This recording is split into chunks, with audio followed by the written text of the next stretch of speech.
안녕하세요. 구남식 목사입니다. 오늘 전해드릴 본문 말씀은 사도행전 14장 1절에서 7절의 말씀입니다. 이에 이고니온에서 두 사도가 함께 유대인의 회당에 들어가 말하니 유대와 헬라의 허다한 무리가 믿더라. 그러나 순종하지 아니하는 유대인들이 이방인들의 마음을 선동하여 형제들에게 악감을 품게 하거늘 두 사도가 오래 있어 주를 힘입어 담대히 말하니 주께서 그들의 손으로 표적과 기사를 행하게 하여 주사 자기 은혜의 말씀을 증언하시니 그 시내의 무리가 나뉘어 유대인을 따르는 자도 있고 두 사도를 따르는 자도 있는지라.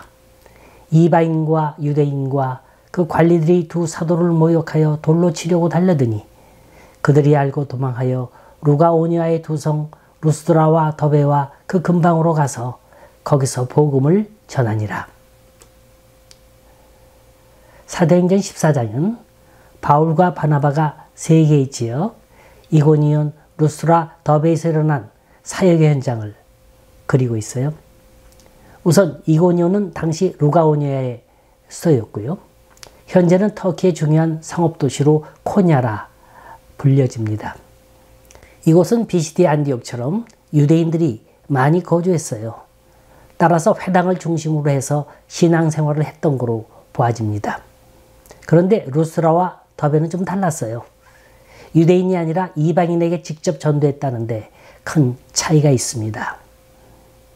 자, 이 루스드라와 더베를 향한 선교가 왜 이토록 중요한가? 이건 선교사적으로 볼 때 굉장히 큰 의미가 있는 거예요. 왜냐하면 유대인의 교만과 복음의 거절로 인해서 복음이 본격적으로 이방인들에게 전파된 사건이기 때문입니다. 자, 그럼 사도 바울의 선교 일정을 지도를 펼쳐놓고 쫓아가 봅니다. 1차 여행의 출발지가 어디였다고요? 수리아의 안디옥이에요. 여기서 구브로 섬으로 갔고 구브로에서 다시 비시디 안디옥으로 그리고 이고니온과 루스드라를 거쳐 더베로 가는 게 1차 전도여행의 일정이었어요. 다시 말해서 1차 전도여행의 반환점은 더베입니다. 그리고 여기서 다시 역으로 루스드라, 이고니온, 비시디 안디옥, 이탈리아, 그리고 수리아의 안디옥으로 돌아오게끔 돼 있어요. 그런데 그들이 가는 곳마다 핍박이요, 박해가 기다리고 있었습니다. 오늘의 얘기는 이고니온에서 일어난 일입니다. 1절 보니까 이에 이고니온에서 두 사도가 함께 유대인의 회당에 들어가 말하니 유대와 헬라의 허다한 무리가 믿더라. 자, 여기서 생각해 볼 건 두 사도가 바울과 바나바가 뭘 어떻게 전했길래 저렇게 많은 무리가 믿기로 결심했을까? 분명히 그들에겐 아주 순수하고 파워풀한 복음이 있었어요. 그러니까 헬라파 사람도 유대파 사람도 그 복음 속으로 끌려가고 있었다는 거예요. 우리 이 두 사도로부터 선교의 방법론, 전도의 방법론을 배워야 합니다. 첫째, 그들이 전한 메시지는 하나였어요. 누구에 대한 메시지죠? 예수 그리스도에 대한 메시지예요.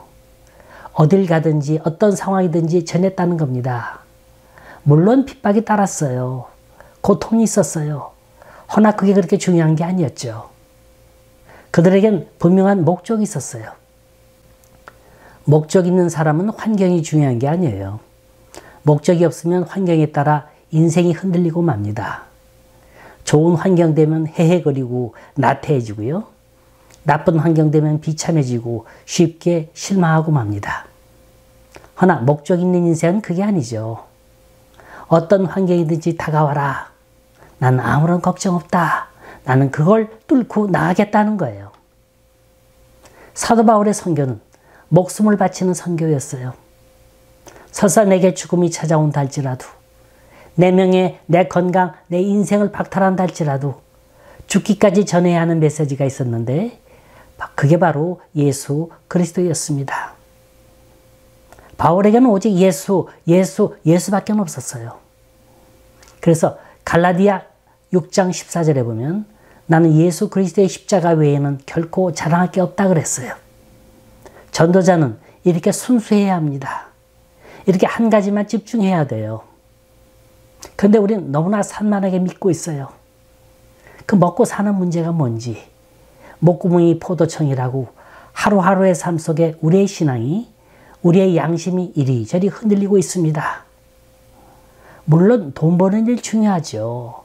공부하는 것도 중요하고 선한 일 하는 것도 중요합니다. 하지만 보다 중요한 건 그 무엇과도 예수하고는 바꿀 수가 없어야 한다는 거예요. 전도자에게 있어서 가장 중요한 건 그 속에 무엇이 들어있느냐 하는 겁니다. 그 마음속에 돈이 들어있으면 나오는 메시지 속엔 꼭 그 돈 냄새가 풍겨 나오게 돼 있어요. 그 마음속에 자기 과시, 자기 자랑이 있으면 그 메시지 속에 그게 자연히 묻어나오게 돼 있습니다. 그럼 아무리 좋은 메시지를 전했다 할지라도 그만 복음 자체가 퇴색해버리고 마는 거예요. 은혜는 삭감되고 마는 겁니다. 자, 사도 바울의 일행이 어땠다고요? 비록 돌멩이가 날아와도 그들이 전한 메시지는 오직 하나였어요. 예수, 오직 예수 그리스도였습니다. 두 번째로 1절에서 발견되는 사실은 복음이라는 건 언제 어디서 누가 전했다 할지라도 그 복음의 능력이 나타난다는 거예요. 로마서 1장 16절에 보면 이런 구절이 있습니다. 내가 복음을 부끄러워하지 아니하노니 이 복음은 모든 믿는 자에게 구원을 주시는 하나님의 능력이 됨이라. 첫째는 유대인에게요, 또한 헬라인에게로다. 여기 보면 헬라인이냐 유대인이냐가 중요한 게 아니죠. 야만인이냐 지성이냐가 중요한 것도 아니고요. 가난한 자나 부유한 자가 중요치 않습니다. 또 2000년 전이나 지금이냐가 중요하지가 않아요. 복음은 시대를 초월합니다. 복음은 인종을 초월해요. 그래서 사도 바울은 나는 이 복음을 부끄러워하지 않는다 했어요. 자, 복음의 능력이란 구체적으로 어떤 모습으로 표현되어 나타납니까? 죽은 자가 살아나요. 불치병 걸린 사람의 시선도 기적적으로 낫습니다. 귀신 들린 사람에게 그 귀신이 떠나갑니다. 사람들은 이런 눈에 나타나는 기적들을 바라보고 마치 신비의 세계를 체험한 것처럼 말하지만 사실은 그게 아니에요. 핵심은 다른 데 있습니다. 공간복음에 나타난 예수님의 기적의 현장을 따라가 보세요. 그 사람이 죽은 사람이건 문득병 환자건 시각장애자건 그게 중요한 게 아니라 그 사람의 마음속에 믿음이 있느냐 그걸 먼저 물으셨어요. 그 믿음이 있다면 그 믿음은 영원토록 간직하며 살라 당부하셨어요. 다시 말해 복음의 능력이란 내 속사람이 변하는 거예요. 예전엔 주일날 빠지는 걸 예사스럽게 생각했는데 이젠 주일만큼은 무슨 일이 있더라도 지키는 겁니다. 옛날엔 어떻게 기도하는 줄 몰랐는데 어느 순간에 내 무릎이 꿇어지고 하나님 하고 간절히 외칠 수 있다는 거, 이게 큰 변화 중에 변화인 겁니다. 이게 복음의 능력인 거예요. 그런데 2절 보면 또 하나의 재밌는 사실을 기록하고 있습니다. 그건 뭐냐? 똑같은 시간에 똑같은 복음을 들었는데 한편에서는 그 능력이 일어나는 반면 다른 한편에서는 이를 거부하고 핍박하는 사람들도 있다는 거예요. 자, 똑같은 복음을 전했는데 그걸 받아들이는 사람이 있고 거부하는 사람이 있어요. 똑같은 복음을 같은 시각, 같은 장소에 전했는데 은혜 받는 사람이 있고 시험 받는 사람이 있습니다. 그럼 뭐가 문제입니까? 메시지 자체가 문제인가요? 아니면 다른 무엇이 있는 겁니까? 예수님의 십자가 옆엔 두 강도가 있었어요. 한 강도는 예수여 주님의 날에 나를 기억하옵소서 말했는가 하면 한 강도는 뭐라 말합니까? 너는 내 자신을 구원하지 못하는구나. 차라리 하나님을 저주하라. 이렇게 예수님을 저주하고 비판했습니다. 자, 똑같이 예수를 보는데 반응이 어쩜 이렇게 다를 수가 있습니까? 자, 그렇다면 뭐가 문제라고요? 메시지가 문제가 아니라 사람이 문제라는 거예요. 메시지가 잘못된 게 아니라 듣는 사람이 문제가 되는 겁니다. 2절에 보면 그 핵심을 찌른 아주 중요한 말이 나옵니다. 그러나 순종치 아니하는 유대인들이, 어떤 유대인들이라고요? 순종치 않는 유대인이라는 겁니다. 이 사람들에게는 복음을 듣기 전에 이미 그 마음에 불순종의 영들이 가득 차 있었어요. 그들은 마음이 이미 삐뚤어져 있었습니다. 무슨 일이든지 반항하는 거예요. 무슨 일이든지 거역하는 거예요. 그래서 어떤 좋은 얘기를 해도 일단 거부합니다. 가만히 보면요. 5분 이상을 이야기할 수 없는 사람이 있는가 하면 아무리 오래 묵은 두터운 오해가 쌓였다 할지라도 아주 편하게 쉽게 풀어나가는 사람도 있어요. 자, 이 차이가 어디서 나는 겁니까? 항상 부정적인 걸 말하는 사람, 항상 냉소적이고 비판적인 걸 말하는 근거에는 불순종의 영이 들어있는 거예요. 아마 이 사람이 예수님이 직접 찾아와서 말씀하신다 할지라도 안 들을 거예요. 왜냐? 그 마음이 삐뚤어져 있기 때문에. 자, 여기 본문에 기록된 유대인들은 어떤 사람인가 한번 보세요. 그들은 평소에 하나님을 잘 믿었고 누구보다도 하나님을 잘 믿는다고 선전했던 사람들입니다. 그러나 하나님의 복음이 그들에게 나타나서 그들에게 접근했을 때 바로 거부하고 불순종하는 영들이 드러나기 시작했어요. 여러분 꼭 기억하세요. 죄의 깊은 곳엔 불순종의 영이 있습니다. 순종하지 않아요. 권위에 대항하고 자신을 높이고 주장하고 해보지도 않고 오만하게 말하고 끝까지 고집 피우는 게 그게 문제입니다. 나쁜 짓 했거나 간음했거나 도적질했거나 거짓말한 것보다 더 무서운 건 우리 안에 있는 삐뚤어진 영입니다. 불순종의 영이에요. 거부하는 영입니다. 받아들이지 않는 영이에요. 5절을 볼까요? 이방인과 유대인과 그 관리들이 두 사도를 모욕하여 돌로 치려고 달려드니. 자, 보세요. 생생한 핍박의 선교 현장입니다. 유대인과 관원들이 이방인들을 선동하는 거예요. 복음을 받아들이지 않는 영들이에요. 그래서 앞으로 말씀을 통해 보겠지만 루스드라에서 어떤 일이 벌어집니까? 사도 바울은 비스디 안디옥과 이고니에서부터 원종온 유대인들에 의해서 돌로 쳐 죽임을 당합니다. 그래서 죽은 줄 알고 성 밖으로 끌어내죠. 근데 성령님은 다시 바울을 살리셨어요. 복음 전도 사역을 또 다시 하게 하시는 거예요.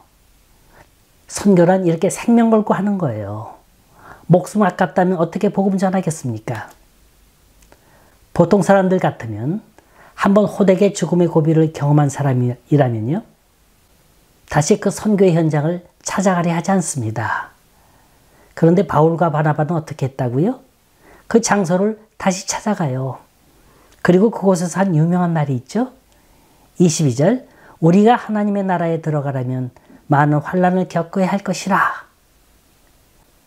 여기서 많은 환난이라는 대목에 주목해 보세요. 복음과 함께 핍박은 기본적으로 늘 있다는 겁니다. 우린 고난에 대해서 하나님이 고난을 통해 이루시는 계획을 알고 있어야 합니다. 그래야 고난의 이유를 알고 누릴 수 있는 거예요. 고난은 먼저 나와의 관계에서 나를 깨어있게 하고 더욱 주를 의지하게 합니다. 여러분, 고난은 영적 탈곡기예요. 고난은 나의 모나고 교만하고 죄악을 제거해주는 역할을 합니다. 그래서 유익인 거예요. 가장 가까이에서 우리 자신의 삶을 보면 아실 것 아닙니까? 고난과 어려움 없으면 지금 우리가 있겠어요? 사람들은 고난당할 때 지난날의 삶을 돌아보고 하나님을 생각하게 돼 있어요. 우리가 고난당하기도 전에 하나님을 의지하고 깨어있다면 얼마나 좋겠어요. 허나 고난은 무의미한 삶을 살지 않게 해줍니다. 하나님과의 관계를 더욱 밀접하게 해주는 통로예요. 그래서 바울은 고난과 핍박을 당하면서 복음 전하는 자신들의 모습을 보면서 위축당하지 말라고, 하나님 나라에 들어가려면 많은 환난을 겪어야 할 거라 말했던 겁니다. 다행히도 사도행전의 저자 누가는 우리에게 고난과 핍박의 현장에서 빠져나갈 방법을 친절하게 제시해주고 있습니다. 3절 보십시다. 두 사도가 오래 있어 주를 힘입어 담대히 말하니 주께서 저희 손으로 표적과 기사를 행하게 하여 주사 자기 은혜의 말씀을 증거하시니. 자, 무슨 말입니까? 이렇게 불순종한 사람들, 반항한 사람들을 보고서 바울과 바나바가 어떻게 대처해 나갔느냐 하는 거예요. 첫째, 두 사도는 그 자리에서 오래 머물러 있었다고 했습니다. 그렇게 반하는 사람이 나타났을 때 피하거나 그냥 떠나지 않았다는 거예요. 고린도전서 13장 사랑장에 뭐라고 써 있습니까? 사랑은 오래 참는 거예요. 불순종하는 자녀들, 거역하는 자녀들 포기하지 말라는 겁니다. 기다려주라는 거예요. 우린 어린 자녀들을 키울 때 핀잔요법보다는 칭찬요법을 쓰라 그럽니다. 고래도 칭찬하면 춤춘다 그러지 않습니까? 너무 나쁘다 못한다 하지 말고 잘한다 죽여주세요. 매일같이 얻어맞는 사람에겐 이 나쁘다 못한다는 말이 고역일 수 있습니다. 정말로 우리가 그들을 포기하면 그들은 나빠지고 말아요. 자꾸 비뚤어지고 맙니다. 왜냐? 사방이 막혀있는 쥐는 어딘가에 탈출구를 찾고 있기 때문에 그런 거예요. 이게 정치도 그렇고 사회도 그렇고 문화도 그렇고 종교도 그런 거예요. 불순종의 사람들, 삐뚤어진 사람들 그대로 나쁘다고 방치하고 포기해버리면 그 사람은 영원히 구제하지 못하는 사람이 되고 맙니다. 지금 이 혼란의 시대에 우리가 할 수 있는 일이라고는 포용이에요. 인내입니다. 야고보서 1장 4절에 보면 인내를 온전히 이루라 그랬어요. 지금 우리 민족이야말로 인내가 필요한 시기예요. 서로가 잘못했다고 활겨놓고 싸우면 모두가 다 지치고 모두가 상처를 입고 말 뿐입니다. 자, 불순종의 사람들에게 어떻게 대하라고요? 기다리라는 거예요. 사랑으로 인내하고 기다리라는 겁니다. 두 번째는 두 사도가 오래 있어. 그 다음에 뭐라고 표현하고 있나요? 주를 힘입어 담대히 말하니. 기다리지만 사랑하지만 담대하게 주님 안에서 접근한다는 말입니다. 마귀를 대적하라. 그리하면 너희를 피하리라. 여러분, 믿음의 사람은 영적으로 밀려서는 안 됩니다. 담대한 믿음 갖고 그 사람이 아니라 그 사람이 갖고 있는 악한 영과 대결해야 합니다. 바울과 바나바는 영적으로 밀리지 않고 악한 영, 불순종의 영, 거역하는 영을 가진 사람들에게 담대히 전했습니다. 세 번째는 4절에 그 시내의 무리가 나뉘어 유대인을 쫓는 자도 있고 두 사도를 쫓는 자도 있는지라 그랬어요. 바울이 복음을 전했는데 그때 두 그룹이 생겼다는 거예요. 바울을 핍박하는 유대인 편이든지 바울 편이든지 양당 간의 구별이 생겼다는 겁니다. 잘 보세요. 이건 아주 중요한 문제입니다. 복음을 전했는데 아무런 반응이 없다면 양당 간의 구분이 생길 리가 없는 거죠. 복음은 반드시 변화의 역사가 동반해야 돼요. 복음을 전했는데 아무런 반응이 없다면 그건 가짜 복음이에요. 빛이 오면 어두움은 사라지게 돼 있어요. 복음이 오면 사탄의 세력들은 드러나게 돼 있는 거예요. 가끔 말씀 듣고 시험 들었다는 분이 있어요. 전 이걸 나쁘게 보질 않습니다. 그게 양성 반응이건 음성 반응이건 복음이 그 속에 들어가 그 자신에게 무언가 일어나고 있다는 말입니다. 어린아이가 자랄 때 그냥 자라는 거 아니에요. 엎어지고 깨지고 자빠지고 넘어지면서 걷는 걸 배우고 뛰는 걸 배우는 거예요. 우리 믿음이라는 게 그런 거예요. 어떻게 건강한 모습으로만 믿을 수 있습니까? 때론 시험도 드는 거예요. 다행한 건 이게 시험이다 라고 본인이 깨닫는 거예요. 그리고 그 시험과 싸우면서 한 단계 한 단계 성장해 나가는 겁니다. 이게 없다면 맨날 그 상태가 그 상태라면 그건 복음이 아닌 거예요. 10년 전에 믿던 나와 지금의 나와 똑같다면 그건 병들어도 아주 제대로 든 겁니다. 자, 제가 오늘 마지막으로 드리는 말씀은 복음의 능력이에요. 초대교회 사람들 어떻게 믿었나 보세요. 왜 우린 초대교회로 돌아가자고 외치고 있습니까? 초대교회에 어떤 다른 점이 있길래 그런 겁니까? 그 당시엔 복음의 능력이 활발하게 일어나고 있었어요. 그 이유는 간단합니다. 모두가 다 복음에 열정적인 사람들이었어요. 마치 미친 사람 같았어요. 주님이 나를 구원해준 그 사랑, 그 은혜에 감복해서 그 속에 성령의 불이 활활 타오르고 있었습니다. 여러분, 뜨거운 사람만이 뜨거움을 전달하는 거예요. 찬 사람은 그 속에서 찬바람이 불어나올 뿐입니다.